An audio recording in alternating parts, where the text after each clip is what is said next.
After the argument with my daughter-in-law over my husband's inheritance, she planned to put me in a nursing home. You just don't understand how inheritance works, Mary, Jessica sighed, her perfectly manicured nails drumming against the mahogany dining table.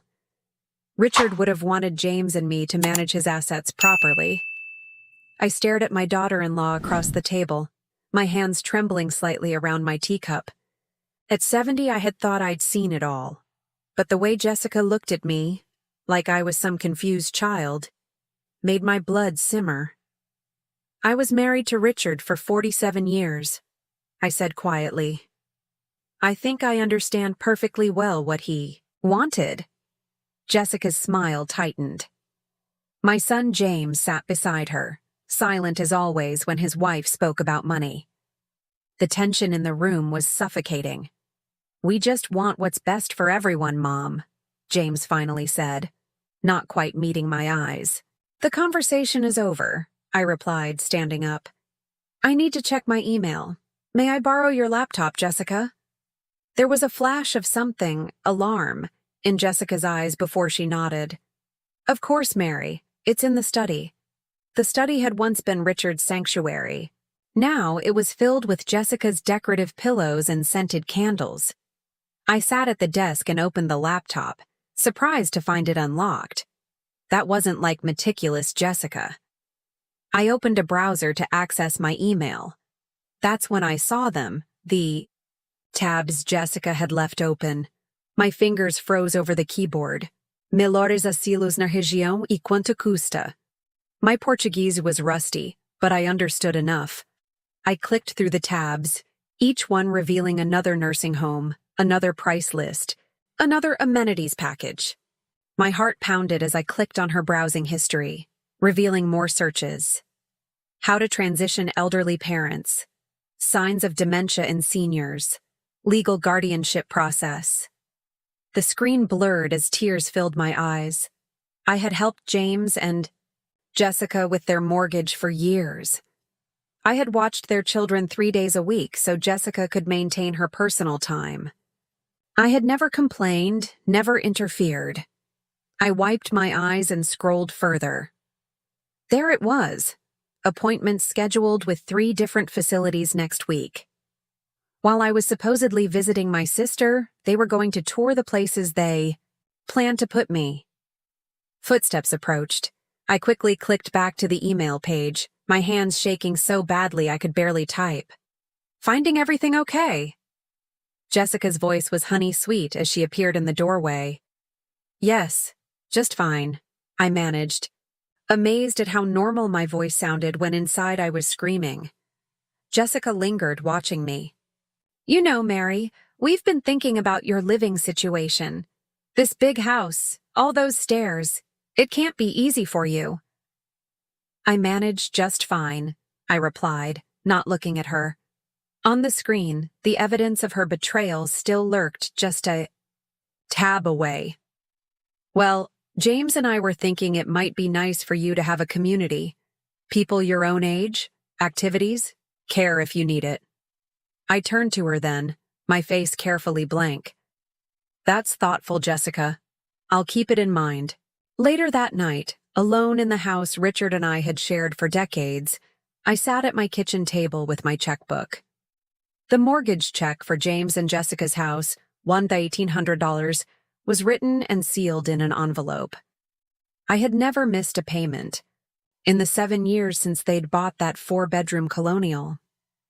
I stared at the envelope, thinking about nursing home brochures and whispered appointments. Then I picked up the phone and called my bank.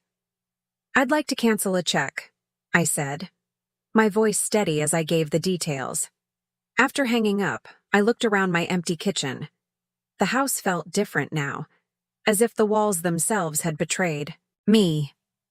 I had thought I was helping family, building a legacy of love and support. Instead, I had been financing my own dismissal. I went to the drawer where I kept important documents and pulled out Richard's will, the insurance policies, the bank statements. It was time to take a careful look at everything. Jessica and James had no idea who they were dealing with. I might be 70, but I was Richard Langston's widow, and he hadn't built his company by being a fool, nor had he married one. I spread the papers across the kitchen table, pulled out my reading glasses, and got to work.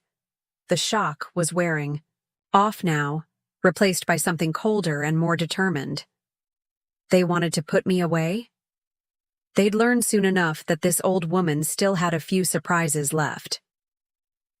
3 days passed before the phone call came. I was in my garden, pruning roses that Richard and I had planted together 15 years ago, when my cell phone rang. James's name flashed on the screen. "Mom?" His voice was tight. "There's some issue with the mortgage check. The bank says it was canceled." I carefully set my pruning shears down. "Is that right? Did you cancel it?" The disbelief in his voice was almost comical. "I did." I kept my tone matter of fact. "I've been reviewing my finances." Silence stretched across the line. I could almost hear Jessica in the background pressing for information. "Mom, we were counting on that money. You know our agreement." "I'm aware," I replied, pulling off my gardening gloves one finger at a time. "Things change, James. I need to be more careful with my money these days, for my future care." Another silence, this one heavier. "What does that mean?" "It means I'm 70 years old, James. According to some people, I might need a nursing home soon." The sharp intake of breath told me everything I needed to know. "Can we talk about this? In person?" he finally said. "Of course. Why don't you both come over for dinner tomorrow?" After hanging up, I resumed my gardening, a strange calm settling over me. For the first time since discovering those nursing home searches, I felt in control. The next day, I prepared Richard's famous pot roast recipe. While it cooked, I arranged financial statements across my dining room table, then carefully covered them with a tablecloth. Everything was ready. Jessica arrived first, her smile brittle as she handed me a bouquet of store-bought lilies. "Mary, you look well. We've been so worried." "Have you?" I took the flowers, noting how Jessica's eyes darted around my house, assessing, calculating. "Worried about what exactly?" Before she could answer, James walked in, looking uncomfortable. He hugged me stiffly. "Something smells good, Mom." "Richard's pot roast," I said, watching Jessica's expression sour slightly at my late husband's name. Jessica had always found ways to suggest Richard had been careless with money, that his business decisions hadn't been sound. Little digs that I'd let slide for James's sake. Over dinner, the conversation remained superficial until Jessica set down her fork and fixed me with what I recognized as her concerned look. "Mary, about the mortgage check. James and I are confused. You've always been so reliable." I took a sip of water. "Jessica, when you use my computer, do you always close your browser tabs?" Her face went perfectly still. Beside her, James looked. Between us, confusion evident. "What browser tabs?" he asked. "The ones about nursing homes," I said calmly. "The appointments Jessica scheduled while I was supposed to be visiting my sister next week." Jessica's face flushed. "I was just doing research." "Research?" I echoed. "Mom, what are you talking about?" James turned to Jessica. "What appointments?" Jessica recovered quickly, reaching for James's hand. "I was looking into options, that's all. For the future. Mary's been so forgetful lately, and this house is really too much for her." "Forgetful?" I raised an eyebrow. "That's interesting. What have I forgotten, Jessica?" She blinked rapidly. "Well, the other day you couldn't find your glasses." "They were on my head," I finished. "Hardly a sign of dementia." "Nobody said anything about dementia," Jessica snapped, then immediately softened her tone. "I'm just concerned about you living alone." I turned to my son. "James, did you know your wife has been researching nursing homes for me?" James's discomfort was palpable. We We've discussed options. For down the road. Down the road, I repeated. And were you planning to include me in these discussions about my life? Of course, he said quickly, but his eyes slid away from mine. I stood and walked to the dining room table. With deliberate slowness, I removed the tablecloth, revealing the neatly arranged financial documents beneath. Let's talk about why I canceled that check, I said. Let's talk about what I've been contributing to this family and what I've been getting in return. Jessica's eyes widened as she stared at the papers. Records of every mortgage payment, every gift, every contribution I'd made since Richard died. Mary, this is hardly necessary, she began, but I held up my hand. It is necessary, Jessica. Because I need to understand something. I looked directly at my son. I need to understand if my own son is planning to put me away so you can have what's left of Richard's money. James's face crumpled. Mom, no, it's not like that. But in his eyes, I saw something that broke my heart, guilt. And I knew then that whatever Jessica had been planning, my son had known about it. Maybe not everything, but enough. The silence that fell over the dining room was deafening. Outside, a light rain began to fall, tapping against the windows like impatient fingers. The pot roast, Richard's favorite, sat half-eaten on our plates, growing cold. This is ridiculous, Jessica said, standing up so abruptly her chair scraped against the hardwood floor. You're twisting everything, Mary. James looked between us, his face pale. Mom, Jessica was just trying to help, to plan ahead. By scheduling tours of nursing homes behind my back? I kept my voice steady, though my heart was racing. By researching how to claim I have dementia? Jessica's eyes widened. I saw your search history, Jessica. I turned to James. Did you know about that part? The searches about legal guardianship? James's expression shifted from defensive to confused. What? Your wife has been researching how to take legal control of my decisions, I explained, watching realization dawn on my son's face. Apparently, I'm not just old. I'm incompetent. Jessica's composure cracked. You had no right to go through my personal searches, and you had no right to plan my life without my knowledge, I countered. James stood up, running a hand through his hair, just like Richard used to do when stressed. Jessica, what is Mom talking about? Guardianship? Jessica's face flushed. It was just research, James. Your mother is blowing this out of proportion. Show him, I said quietly. What? Show him your laptop, the searches, the appointments. I folded my hands on the table. If it's all innocent research, you shouldn't mind. Jessica laughed, but it sounded hollow. I don't have to prove anything. This is absurd.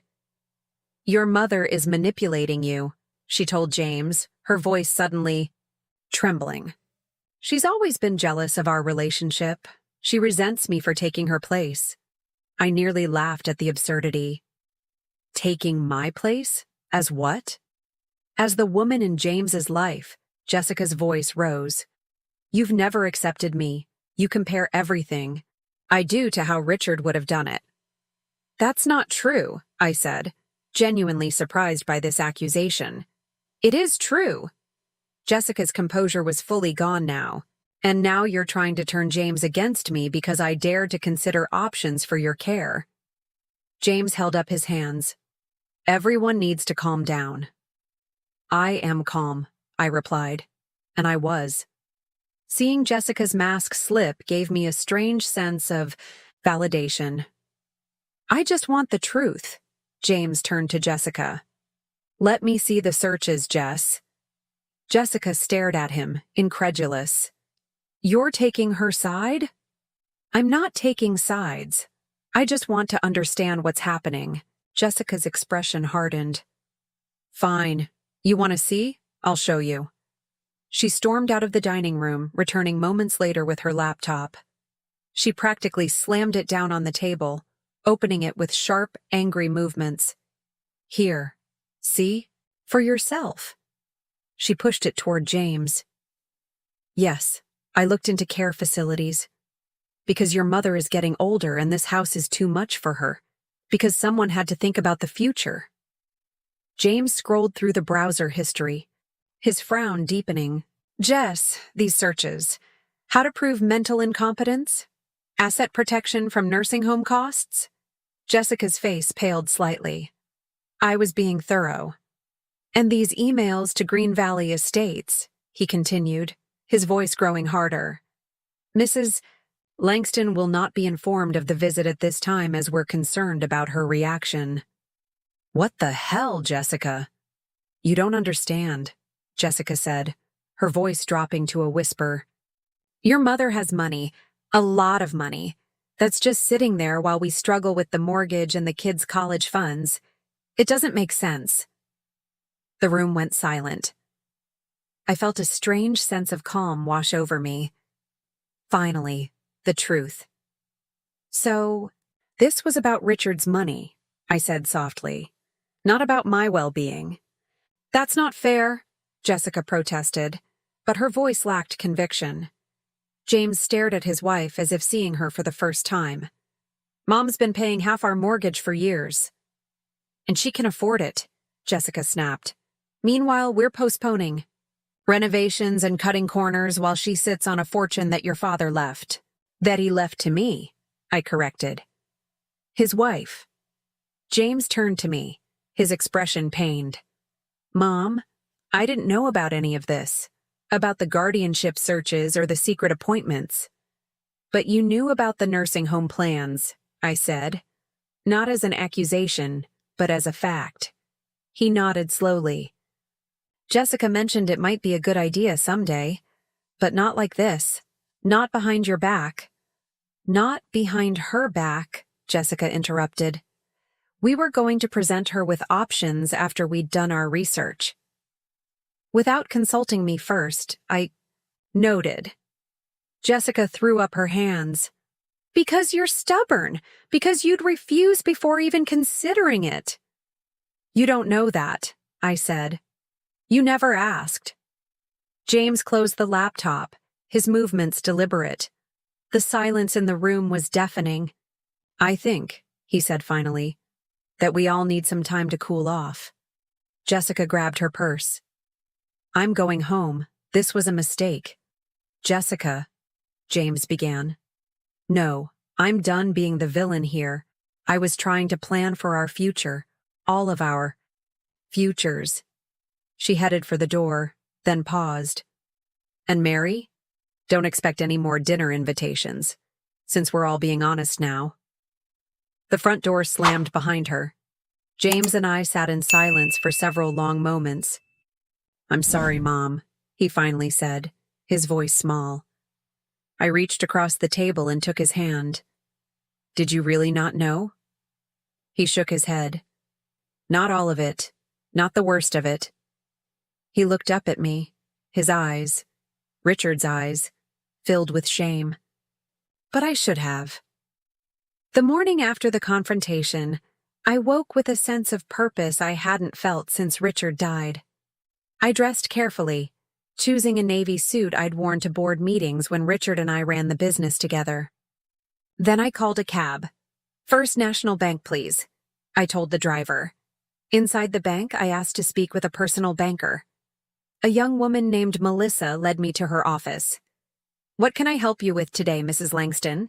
I need to review all of my accounts, I said, and make some changes. Over the next hour, I learned that Jessica had indeed been busy. She was listed as an authorized user on one of my credit cards, something I had never approved. Multiple attempts had been made to access my investment accounts using my personal information. This is troubling, Melissa said. Would you like to file a fraud report? I considered it. Not yet, but I want to change everything. Passwords, account numbers, access permissions. And I want to remove any authorization for Jessica or James Langston to access my finances. Melissa nodded. We can certainly do that. Would you like to set up additional security measures? Everything you've got, I replied. By the time I left the bank, I had a new credit card, new account numbers, and a private banker assigned specifically to monitor my accounts for suspicious activity. My next stop was a law office downtown, Martin's. Walsh had been Richard's attorney for 20 years. He greeted me warmly, his handshake firm despite his 80 years. Mary, it's been too long. What brings you in today? I settled into the leather chair across from his desk. I need to update my will and power of attorney documents. Martin's bushy eyebrows rose slightly. I see. Any particular changes in mind? Yes, I said. I want to remove James as my medical proxy and financial power of attorney. Martin leaned back, studying me. That's a significant change, Mary. May I ask why? I told him everything. The nursing home searches, Jessica's attempts to access my accounts, the canceled mortgage check, and the confrontation. Martin listened without interrupting, his expression growing graver with each detail. When I finished, he sighed. Unfortunately, this isn't the first time I've heard such a story. Elder financial abuse is all too common, even within families. He pulled out a legal pad. Let's get started on those changes. By early afternoon, I had a new will, new power of attorney documents, and a revocable living trust that would protect my assets. I named my nephew Andrew, Robert's son, as my medical proxy and gave him limited financial power of attorney that would only activate if I was medically certified as incompetent by 2 independent physicians. This should protect you, Martin said as I signed the last document. But Mary, what about James? He's still your son. Yes, he is, I replied, feeling a pang in my chest. And I still love him. But I can't trust his judgment as long as Jessica has influence over him. On my way home, I called Robert, my younger son who lived in Colorado. We hadn't spoken in months, partly distance, partly because Jessica had always found ways to downplay the importance of maintaining that relationship. Mom? Robert sounded surprised. Everything okay? Not exactly, I admitted, then gave him the condensed version of recent events. His reaction was immediate. I'm coming out there, this weekend. Robert, you don't need to.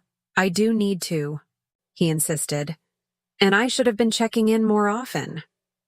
After hanging up, I made one more call to Susan, my oldest friend who lived just a few blocks away. We'd grown distant in recent years, another casualty of Jessica's subtle influence. Mary Langston, she answered, her voice warm with familiar affection.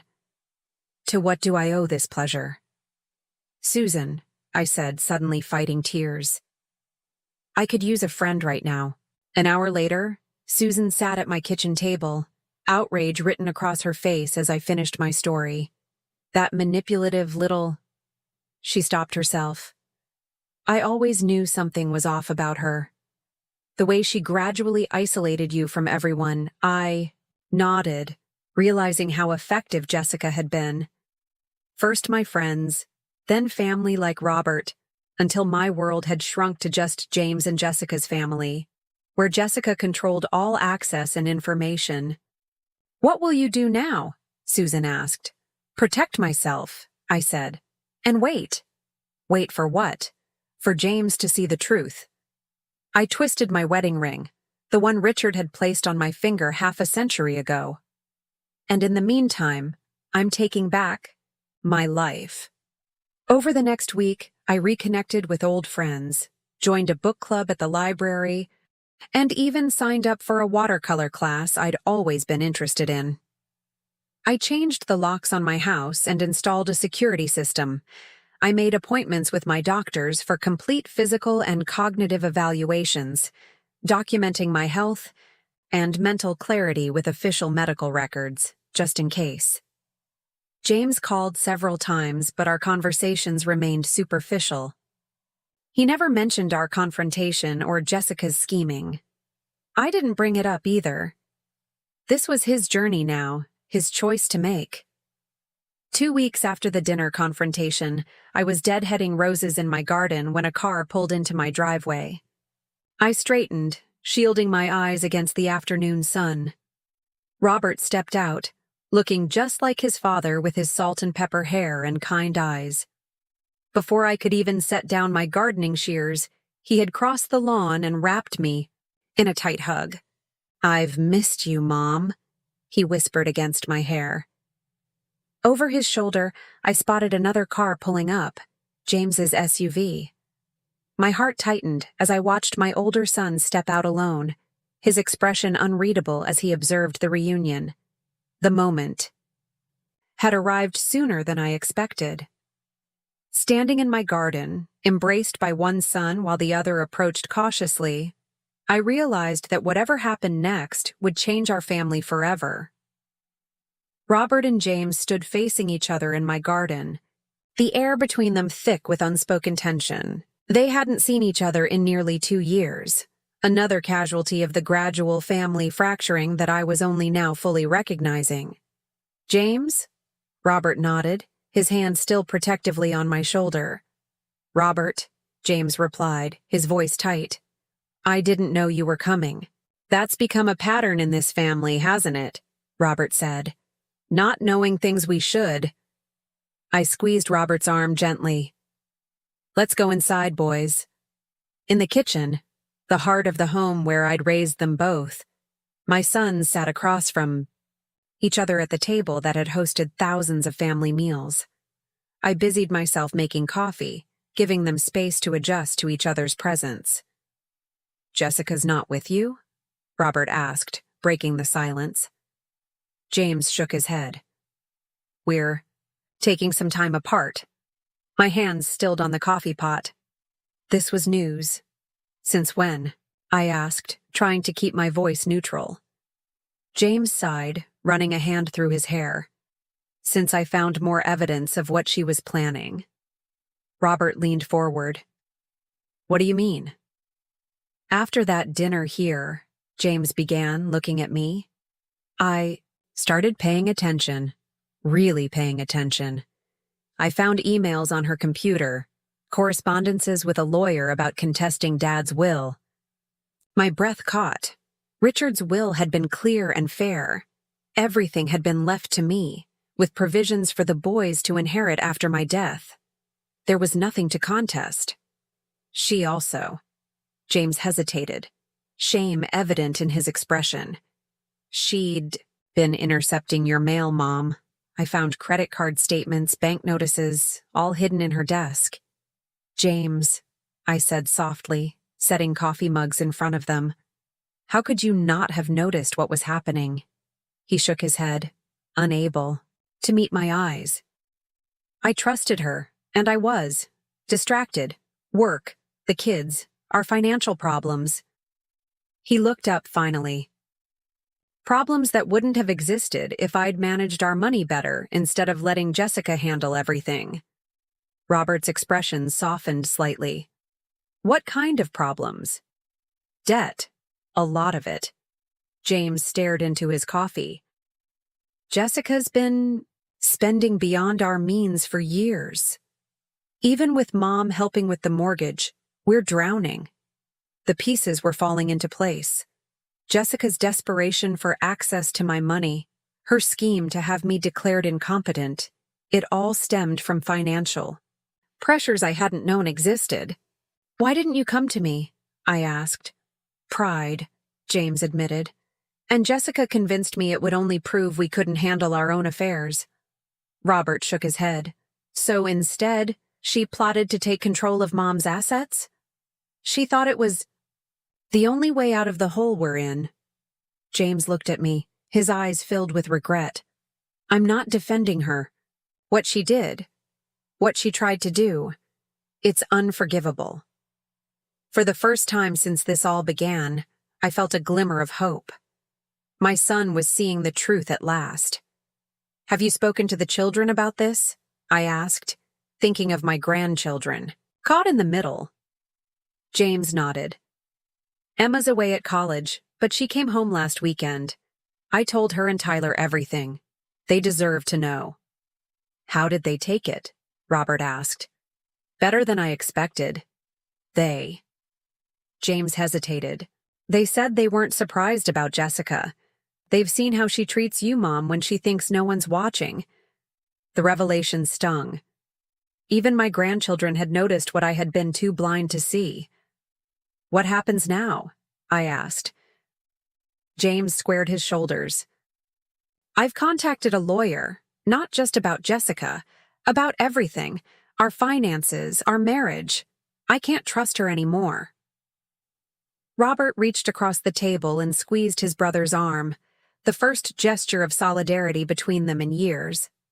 Should have been here, Robert said, looking at me. I should have seen what was happening. We all missed the signs, I replied. Even me. We talked for hours, the three of us. About Richard. About the years since his death. About how Jessica had systematically created distance between us all while projecting the image of the perfect family. As evening approached, Robert suggested we go out for dinner. For the first time in years, I sat at a restaurant with both my sons, watching them reconnect, feeling the broken pieces of our family begin to shift into a new pattern. Over dessert, James cleared his throat. Mom, there's something else you should know. I set down my fork, bracing myself. I found Jessica's journal. She's been documenting fake incidents, times you supposedly got confused or acted irrationally. She was building a case. The chill that ran through me had nothing to do with the ice cream in front of me. A case for what? Legal guardianship, James confirmed, his voice low with shame. She was creating a paper trail of alleged cognitive decline. Witnesses, dates, incidents that never happened. Robert's face darkened. That's criminal. It's worse than that, I said quietly. It's a betrayal of the deepest kind. James nodded, unable to meet my eyes. I know. And I was blind to it all. As we drove home, streetlights casting warm pools on the darkening road, I realized something had fundamentally shifted. The pain was still there. The shock of betrayal doesn't fade overnight, but something else had grown alongside it. Clarity. Endure. My driveway, both my sons hugged me tightly before departing. Robert to his hotel, James to the new apartment he'd rented. Standing alone on my porch, watching their taillights disappear, I didn't feel lonely. For the first time in years, I felt truly seen. Inside, I pulled out an old photo album. Pictures of the boys when they were small, of Richard and me in our prime, of family vacations and Christmas mornings. The family in those faded photographs was gone now, but perhaps something new, something honest, could rise from its ashes. 6 months passed, bringing changes I never could have anticipated. The seasons shifted from summer to winter and back toward spring. Nature's reminder that nothing, not even pain, remains forever. James and Jessica's divorce was finalized in December. She fought it bitterly, especially when she realized that James had protected the children's trust funds, money that had come from Richard, from the settlement. In the end, she received the house and a reasonable financial package, but the emotional toll on everyone had been heavy. I watched my son rebuild himself during those months. James started therapy, reconnected with Robert, and spent more time with his children. He moved into a modest apartment near his office and began paying off the substantial debt Jessica had accumulated. We never discussed the mortgage payments I'd made over the years. They remained in the past where they belonged.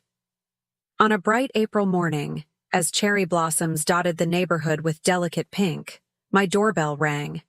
I opened it to find James holding a small potted rose bush. Peace offering. he said with a tentative smile. For your garden. I stepped aside to let him in. It's lovely. The Cecile Brunner variety? He nodded, pleased I'd recognized it. Dad always said they were your favorite.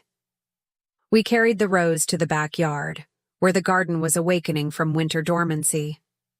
James had come over every other weekend to help maintain it, a silent apology that meant more to me than words. As we dug the hole for the new plant, James wiped his brow and looked at me directly. I met with Jessica yesterday, he said, to discuss the kids' summer schedule. I nodded, waiting. She asked about you, he continued. Whether you were still angry. He shook his head. As if what happened was just a misunderstanding. And what did you tell her? I asked, tamping soil around the young rose. That you weren't angry or bitter, that you'd moved on. He paused. That you were too busy living your life to waste energy. On resentment. I smiled, recognizing my own words reflected back to me. Over these months, I'd often told James that the best revenge was simply to thrive. It's true, I said, standing and brushing dirt from my hands. I am. And I was. My days were full now in ways they hadn't been for years. I joined the board of the local arts foundation, something Richard had always encouraged. I was taking those watercolor classes twice a week and had surprised myself with a natural aptitude. I'd rekindled old friendships and forged new ones. Robert visited every other month, sometimes bringing his wife and children. Last Christmas, for the first time in years, my home had been filled with family, genuine family, not the brittle facade that Jessica had crafted. Inside, over lemonade at the kitchen table, James hesitated before pulling an envelope from his jacket. I have something to ask you, he said. Emma's graduating next month. She wants you to come to the ceremony and the dinner afterward. Of course I'll be there, I replied. I wouldn't miss it. Jessica will be there too, he added carefully. I set down my glass. James, I can handle seeing Jessica. I'm not fragile. Relief crossed his face. I know you're not. It's just, I don't want anything to spoil Emma's day. It won't, I assured him. Jessica has no power over me anymore. Later that evening, after James had left, I sat on my porch swing watching the sunset paint the sky in brilliant oranges and pinks.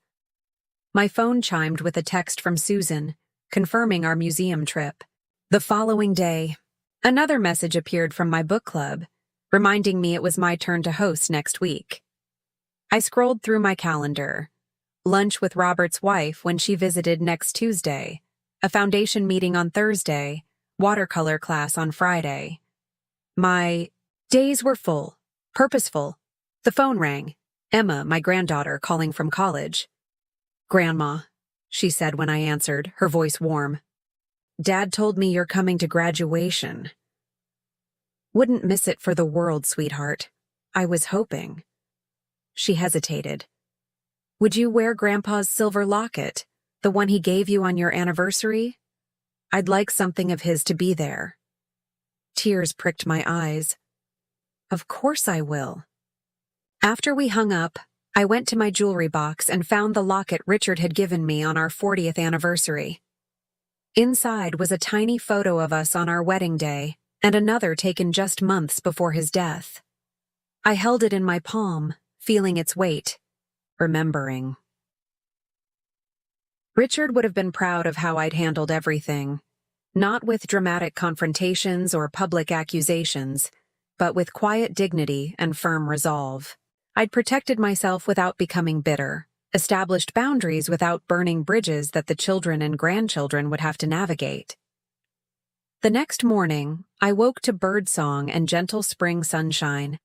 As I moved through my morning routine, coffee on the porch, breakfast with the newspaper, watering the newly planted rose, I felt a profound sense of contentment. My 71st birthday was approaching, and for the first time, I was planning my own celebration, a small dinner, Party with the people who truly mattered in my life. Robert and his family would drive in. James and the children would be there. Susan and friends from my various activities had all accepted invitations. There was a certain irony in it all. Jessica and James had been planning to put me away, to diminish my life to the four walls of a care facility and gain control of my assets. Instead, I was more independent and fulfilled than I'd been in years, while Jessica had lost everything that truly mattered. I hadn't sought revenge. I hadn't exposed Jessica publicly or tried to turn the children against her. I'd simply drawn my boundaries and stood firm. In the end, that quiet strength had been enough. That evening, as spring twilight settled over my garden, I sat on the porch with a glass of wine. From the street came the sound of children playing, their laughter carrying on the gentle breeze. A neighbor waved as she walked her dog past my house. My phone buzzed with messages from friends and family. This was victory, not dramatic or vengeful, but profound and lasting. I had lost a daughter-in-law but reclaimed my family.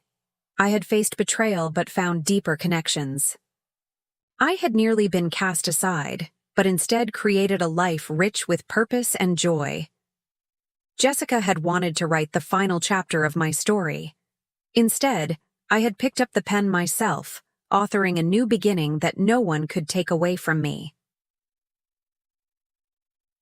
2. Sun slipped below the horizon, painting the sky in deepening shades of purple and blue.